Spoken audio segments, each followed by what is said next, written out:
What up, what up, what up, y'all? It's your boy Jamar. And I'm Brianna. And this is the Safe Word Podcast Season 3. Episode 8. Wow. We got 2 more episodes left of the season. 3 more if you include this one. It's like, it's crazy. It's like it just started and then we're almost done with it. No, I feel like it's about season 8. I mean, episode 8. Episode 8. I don't know, man. This is crazy. So, back with another jam-packed episode. We have 2 interesting questions. We're going to jump right into it. If you guys remember a little bit from last episode, I think maybe next week we'll bring up non-negotiables in relationships. What are your non-negotiables? Things like that. I think this is the first time we've ever had a to be continued. That's right. We are doing a to be continued from last week's episode. We're going to streamline into this, but we're going to start with the safe word. And what is the safe word this week? The safe word is wine glass. Ooh. Wine glass. Cheers to that safe word, babe.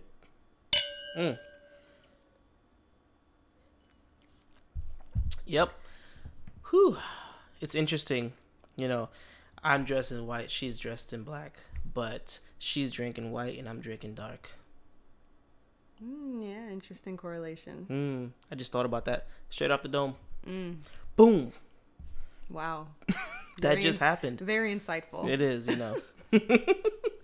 Okay, so the first question, now that we got the safe word out of the way, the first question is going to be, just like I said, we're piggybacking off of last week. What are your non-negotiables in a relationship?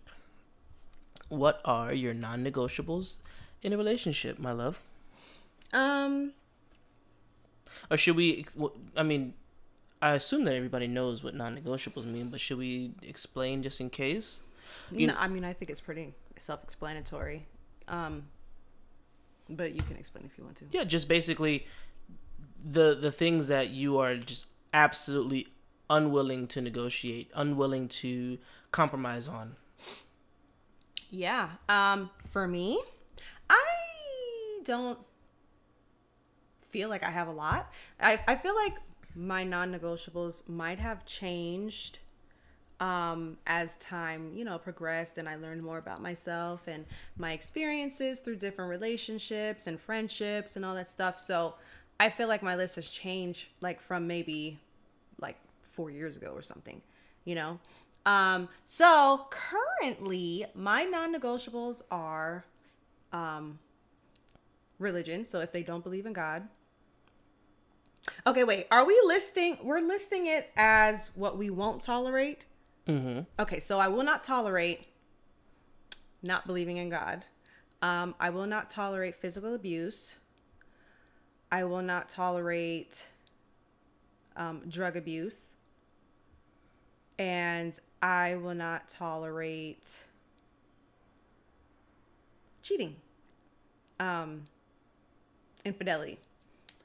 I think those are my 4 main non-negotiables that I can think of off the top of my head.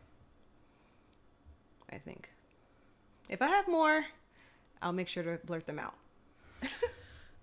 That's an interesting list you got there. I thought it was pretty standard. Yeah, I mean, religion, physical or drug abuse, and adultery. And to elaborate on the drug abuse, because I remember in last episode I said that if they, if they start doing drugs, I wouldn't leave right away. And that still rings true. I wouldn't leave right away. But if we're talking about you are making no signs to change, you're not even making an effort to get help or get better, then I'm going to have to peace out. But then at the same token, that's not really a non-negotiable then, because there's a little bit of wiggle room, right? No. Because let's say I started, smoking crack. Let's say I did that.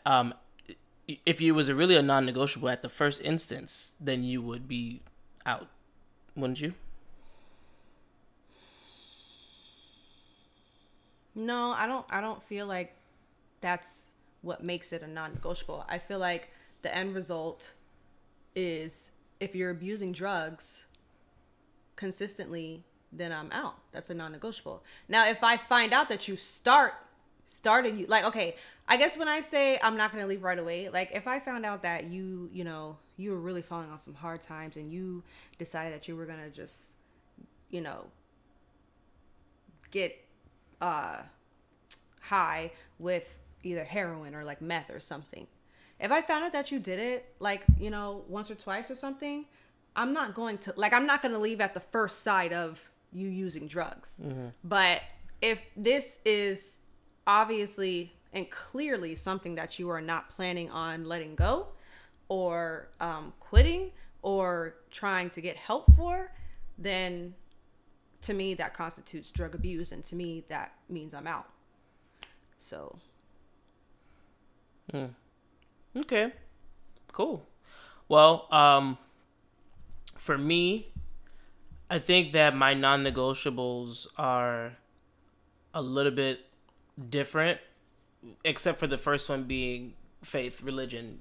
I wouldn't be able to be with someone who is atheist or agnostic. I need someone who's a believer in Christ. So someone of the Christian faith. And then I make sure to emphasize of the Christian faith, because you could be a believer, but you could be Jewish, you could be Muslim, you could be, Buddhist. That's great. But specifically for me, it has to be Christian. The other thing is, one of my non-negotiables is love of family.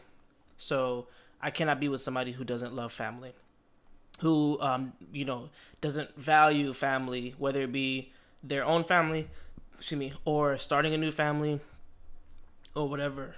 Family is one of the most important things to me in my life, and it's always been that way. So I can't deal with somebody who doesn't feel the same. For me, the person who I am with as a non-negotiable has to have different sides to them. So someone who's mostly multifaceted, someone who, knows when to be serious, knows when to be playful, knows that there's a time and place for different things. I can't deal with somebody who's just the same way 24/7. It's doesn't work for me. And I know some of you guys are probably like, that's a little shallow, but we're talking about our non-negotiables, things that we can't deal with. And I can't deal with somebody who doesn't know when there's a time and place for everything. Funny side note, once upon a time, not long ago, no, once upon a time, I used to have a Bible thick mental book of non-negotiables, of things that I would not deal with. Like, I didn't want this and I didn't want that and blah, blah, blah, blah, blah, blah. And it's so funny how when you're young, because you said earlier your list changed. When you're younger, you think things that are important to you are going to remain important to you, and they're really not. The things that I absolutely will not deal with are the ones that I mentioned earlier. And I feel like those are my main... and cooking. So someone who knows how to cook, not saying that they have to cook 100% of the time, but someone who knows how to cook. I can't be doing all the cooking, or it's either me cook or we go to McDonald's. I can't do that. I can't live that life. So I need somebody who knows how to cook. That's a non-negotiable for me. Mm-hmm. Interesting. I just thought of another non-negotiable in my head, and I was totally gonna blurt it out, but you were talking, and now I think I forgot it, so I'll just have to come back to that. Well, I said family, I said cooking, I said religion, educated. Education. Yeah, I need a guy who's educated. I just can't. I can't be talking to a guy. And it's so funny because before I met Jamar, you was into dumb dudes? No, I was never into dumb dudes. I was like, where is this going? No. Before I met, well, just let me talk. Before I met Jamar, I remember having this conversation with one of my friends, and I was telling her, I was like, I just want an intellectual. Like, I want someone who is intelligent. Because I was telling her, like, the guys that I was, like, casually dating at the time and stuff, I don't know. I felt like I couldn't really hold an intellectual conversation with them. It was either about smoking weed or going out and the latest shoes and clothes and stuff like that. And I'm just like, okay, but what's the square root of 89? Like, do you know math? Like, do you know how to hold a conversation with it? I don't know. Like, I don't know. And then Jamar came along, and he is super intellectual, actually, to the point where it's like, they say God has a sense of humor, because this one over here, I feel like, has intellectuality. That's a word. For like all of my previous experiences. Like he's definitely intellectual, and he teaches me stuff all the time. So I just feel like it's funny, what you speak into existence, what you speak into the atmosphere, it could come true. So yeah, education. That's I can't date a dude who's not at least like an associate's degree or something. And if not an associate's degree, because there's a big misconception that education only comes from school, and that's not the case. It's not true. Okay, education can come from literally anywhere, as long as it's, correct information. But I just want someone who will be able to teach me things, and who will be able to, in a loving way, of course, and who will be able to just hold an intellectual conversation. I feel like I said intellectual like 50 times, but you're gonna take a shot every time you say I just want to stress it. Like, that's what I wanted, and that's a non-negotiable for me. I can't date a dude who's just not smart. So yeah. Well, I'm glad that you made that first of all, thank you. That's very sweet of you to recognize that you value my intelligence. But I'm glad that you made a little bit of an edit to that statement, because there are a lot of people who are not book smart, so to speak, who did not go to formal education, with college and whatnot, but are very intelligent. They are well learned. They read. They research. They're street smart. You know what I mean? It's different things that the different avenues to get to the land of education. So, besides just school. That being said, I also want to just say that, and I think that I might have mentioned this in the previous Safe Word, but I'm not going to go look for it. When I first met Brianna, I was not looking for anybody. I was not looking for anything. And it's so funny how when I met her, it kind of like checked off almost every single invisible box, all the Bible of expectations that I said I had previously. She checked it off. So it's interesting how God's timing is, and the sense of humor that He has. Because I asked one of my non-negotiables, and the reason why I didn't say it, but one of my non-negotiables at the time was someone who was not submissive. I did not want a pushover. I did not want someone who is a yes person. I wanted somebody who's going to be able to challenge me, who's going to be able to let me know when I'm wrong, to call me out on my nonsense. And I didn't say it this time because God has given her that ability in spades, to the point where I'm like, maybe I do want a little bit more submission. No, I mean, she calls me out on the things that I need to be called out on, and she keeps me humble. So that is something that I think is very important. It's right up there. So anyway, what do you guys think? Hey, now. I hope the mic didn't hear that. What did you guys think? What are your non-negotiables? What are your... I mean, I think we pretty much said about 4 or 5 each. What are your non-negotiables? And try not to make it a whole constitution size, because you got to also take a look at yourself. Like, yeah, you want this, but are you giving this? You know what I mean? Not to diss anybody, but you also got to take a good, hard, long look at yourself. And ask yourself, are you worth being as demanding as you are, or as you think you are? Facts. Double facts. Yeah. A lot of people are always like, I want this, give me this. Mm-hmm. And you yourself, what are you offering? You know, like what are you bringing to the table to be asking a whole like 50 million things in a partner? So yeah, that's definitely, and I actually had to learn that myself too. I mean, that's a whole nother story for another day, but it's definitely a humbling experience. No, wait, hold on now. Time out. I wanna know what you're talking about. Okay, this podcast is gonna be like an hour long. That's okay. I was just saying that. What was I saying? You had to learn to humble yourself. No. I said it was a humbling experience. But what was I saying? Because you were talking about expectations and I really have a scatterbrain. Like my brain just be. Listen. What was I saying? You were talking about the not having your own, not bringing anything to the table. Okay, so basically, I personally, to make a long story short, I feel like I was asking for a whole bunch of stuff. Not a whole bunch, but I was looking for stuff in a partner,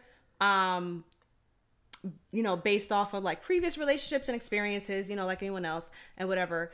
And I had to also look within myself and kind of evaluate certain things, because I would be like, oh, I want a guy who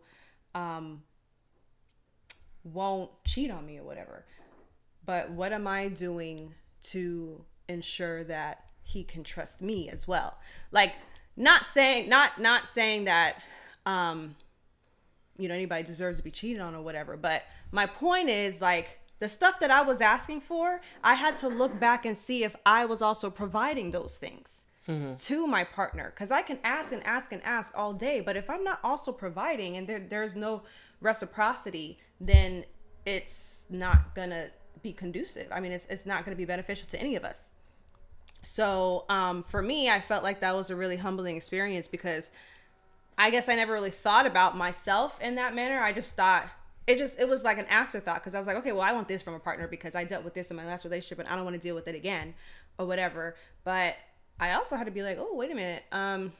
Bree, what about you? Like, what you doing? So needless to say, it was a little hard to deal with. It was hard realizing that I wasn't the one that was always right. I wasn't the one that was always right. That was hard to deal with. And admitting that was hard. So yeah, that's what I meant. Got it. Growth. Growth. we get older, wiser, and hopefully our perspective changes for the better over time. I always say, if you have the same opinions at 10 years old as you do now, then you haven't really learned. You haven't really grown. You're always going to be changing it. Even an hour ago, your opinion, your perspective can change. So with that being said, what do you guys think? What are your non-negotiables? We're definitely going to be interested in hearing this on the Instagram chats and the YouTube page. Send us an email, safewordpodcast@gmail.com. And we're going to move on to the next question. Next. Oh, you had to take a sip before? Oh, okay. I'm like, it's your question. Okay, so question is, if you found a lump sum of money laying around, would you turn it in? Would you turn it in? I feel like I know most of your answers. How much money? Questions and answers. That is the question. If I found a lump sum of money. Yeah, so I mean, we don't know how much it is, but when you say lump sum, that obviously means it's probably a hefty amount. Mm-hmm. Maybe at least $500 or something like that. So for me, I've seen a lot of stories recently where people have been turning in money to the police station or, things like that. Money that has been lost. They've been turning it in and it's been getting the news and, cool. But wine glass, God is still working in me. He's working through me and on me. I don't think that I would 100% return those that lump sum. I mean, let's just be honest. It depends on the location. It depends on how much it is. It depends on how I'm feeling that day. It depends on if I feel I can get away with it. Let's just be real. I mean, yeah, I may not be that may not be the most politically correct thing to do, but it's a safe word. And I'm gonna say what I feel is my truth. And if I was in front of a police station, and I saw money, I would probably walk past it. I ain't even gonna lie, because I can't see myself going into a station and returning money. I just can't. So if I feel like I couldn't get away with it, I walk past it. But if I feel like I can get away with that sucker, listen, Daddy has bills to pay. So I definitely like it. Like, I seen a story where it was like somebody found like $10,000 in a brown paper bag. First of all, that's drug money.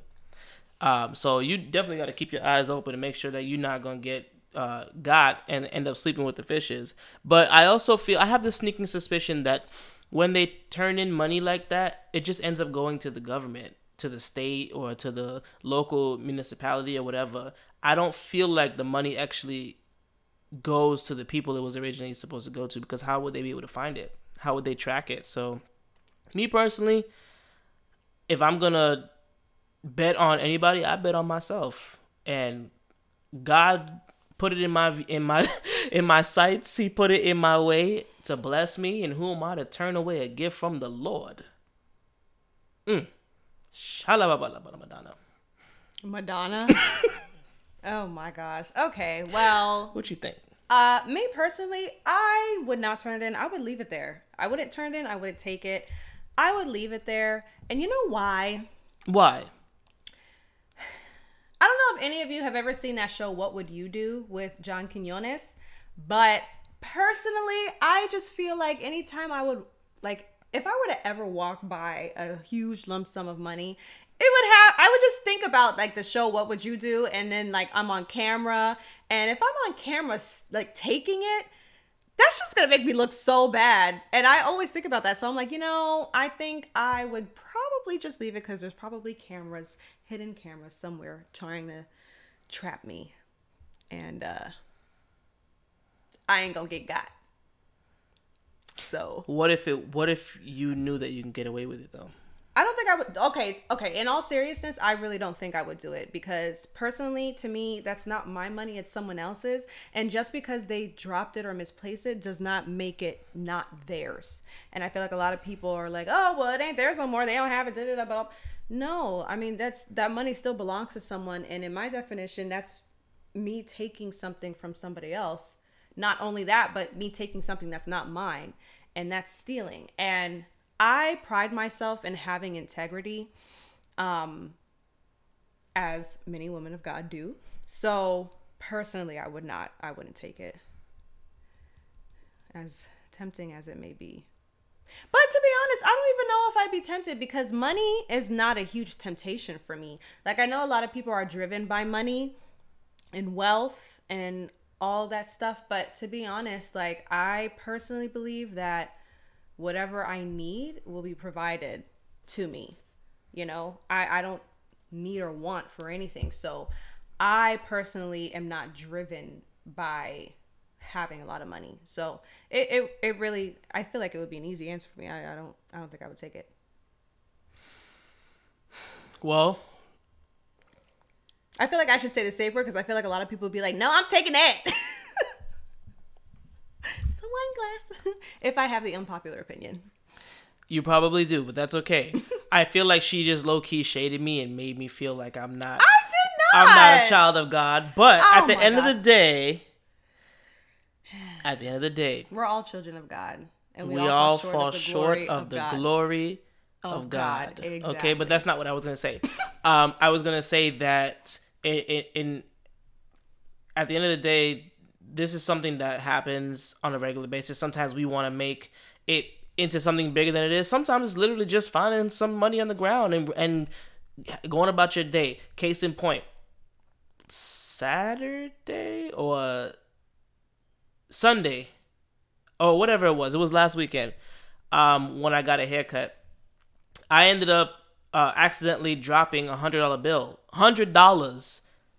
I'm not Bill Gates. I don't have $100 just ready to throw out and burn and stuff like that. I lost a whole $100 bill, and it must have fell out of my pocket somehow. Before you guys think I'm balling, I had $200 in cash because I sold something. I was supposed to take it to the bank, and I procrastinated and lost my $100 bill. So best believe I took the other one to the bank ASAP. But anyway, I knew that someone was probably going to find it. I wasn't trying to stress about it, because you could ruin your day through stress. So I said, you know what? God is going to give it to somebody else who needs it. And that's my thought process. And that's the reason why I have no problem taking money. If I can get away with it, if I see money in the ground. Now, that being said, I don't want anybody to assume that my character is shady or anything like that. If somebody drops money in front of me, I'm going to tap that person and be like, hey, you dropped this. If somebody's purse is open and their money is exposed, I'm going to tell the person to, your purse is open. I'm going to, I'm not going to steal from somebody. But if I find something and there's nobody around, absolutely. If it suits me, I'm going to grab it. And wine glass again, if you got a problem with it, because we all make our own choices, and that's my choice. So it is what it is. I know that the majority of people who are watching this will probably agree with what I'm saying. And if you don't agree and you agree with what Brianna's saying, that's cool too. But don't secretly agree with me and then want to verbally say you agree with Brianna, because who are you trying to fool? Not Jesus. Not Jesus. Well, all right. Well, what would you guys do? What would you do? Would you leave it there? Would you turn it in? Personally, I feel like I agree with you on the whole it would be going to the government thing. That's why I wouldn't turn it in. I would just leave it there. But what would you do? Would you take it? Spend it at the strip club? Shit. I don't know about all that. Then again, that's a whole nother story, because the money you find, let's say you find a brown paper bag of money, that money might be illegal anyway. You try to spend that money in the store but deposit in a bank account, you can get arrested. Next thing you know, you're in prison. How would they know that it's illegal money? It happens in movies. Oh, they unmarked bills, bills that are not serialized. You work for the feds. You know these things. No, I don't, because I don't work in economic crimes. Whatever. You still work for the feds. You still know a little something. The point is, guys, we want to know what you guys would do. And we're definitely interested in hearing more about what it is that your conscience calls you to do in that moment. If it's happened to you or a friend, then you can go ahead and you can put that story in the comment section also. All right? I think that's a wrap. Right about it? It's a wrap on this episode, right? We want to thank you guys, and please don't forget, if you like what you're hearing, if you like what you're seeing, if you like our glasses of wine, go ahead and hit that subscribe button right below. Hit the bell for notifications so you always keep up to date with what's going on in the safe space. And we're going to talk to you guys next week.